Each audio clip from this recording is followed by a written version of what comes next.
você que é um cara que tem um pouco do mix, né, de ciência com estudo, com um pouco de intuição, você se permite, dá pra ver que você é um cara aberto, que você se permite ir além. É, qual é o papel da ciência na sua vida? Muito importante. Eu diria que... Mas ela tem um papel...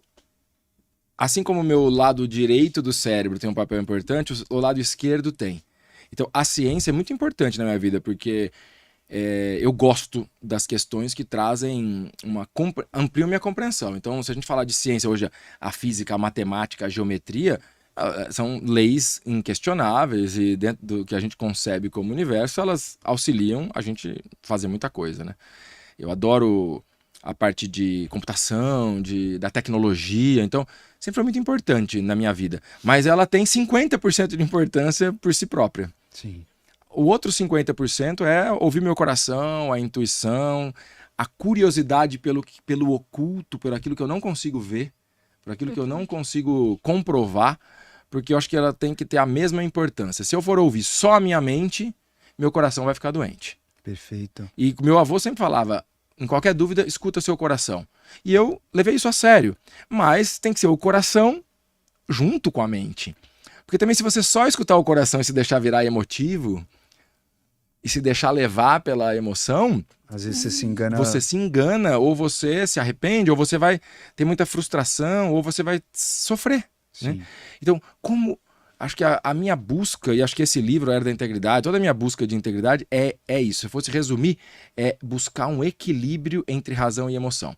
Buscar um equilíbrio entre ciência e o oculto, a espiritualidade, a consciência. Né? Então, eu vejo a palavra consciência muito mais ampla do que tentar explicá-la. Eu acho que tem isso, sabe, o que os gregos chamavam de cosmos? Sim. Deus de uma maneira maior, assim. Eu tenho um psiquiatra amigo que ele fala que Deus é a união de todos os eus. É a união de eus. Então, eu gosto dessa compreensão de esse todo, esse cosmos, a consciência, Deus, é a união de todas as nossas consciências e a gente está se observando para aprender. Então, a conclusão, assim, né, de que nós estamos na era da integridade, essa era é uma era de elevar da consciência, até em função da ciência, Dr. Duprat. Porque pela primeira vez na humanidade a gente tem a capacidade de não apenas interferir, mas decidir a evolução da nossa espécie. Sim. É a primeira vez. Sim. CRISPR, a gente consegue editar a gene Sim. e outras tecnologias que já estão surgindo. Sim. Então é a primeira vez. A gente só não faz por uma questão ética. Ou por algumas limitações de orçamento, por medo de errar. Mas a gente não é assim, já não é mais ficção científica. Sim.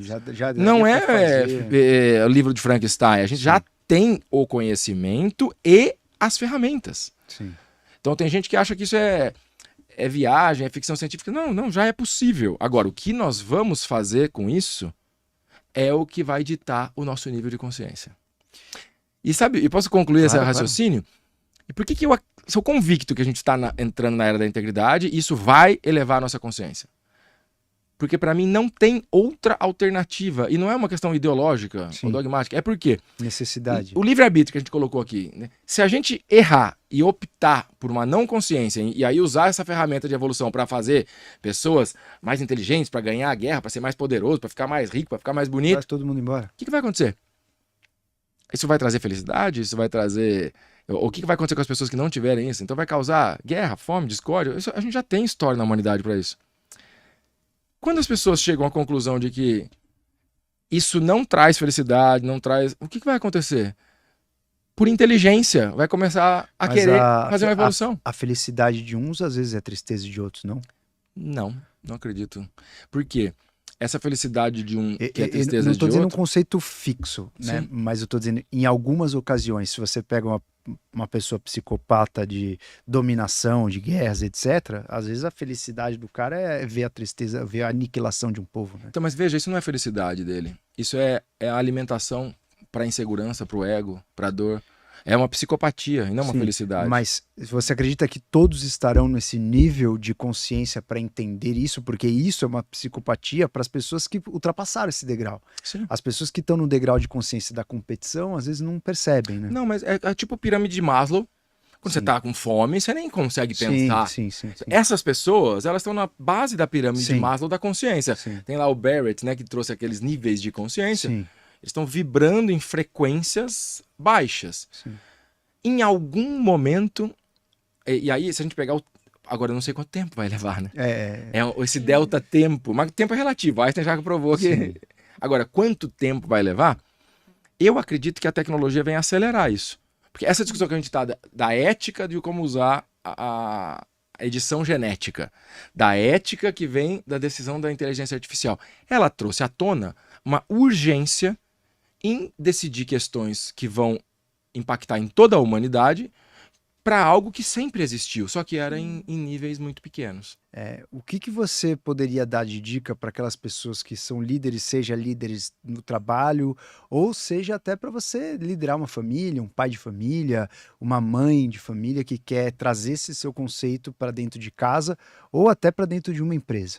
A questão do livre-arbítrio, né, que a gente passou um pouco por ele, assim, né, e que tá aí à disposição nessa dualidade da vida.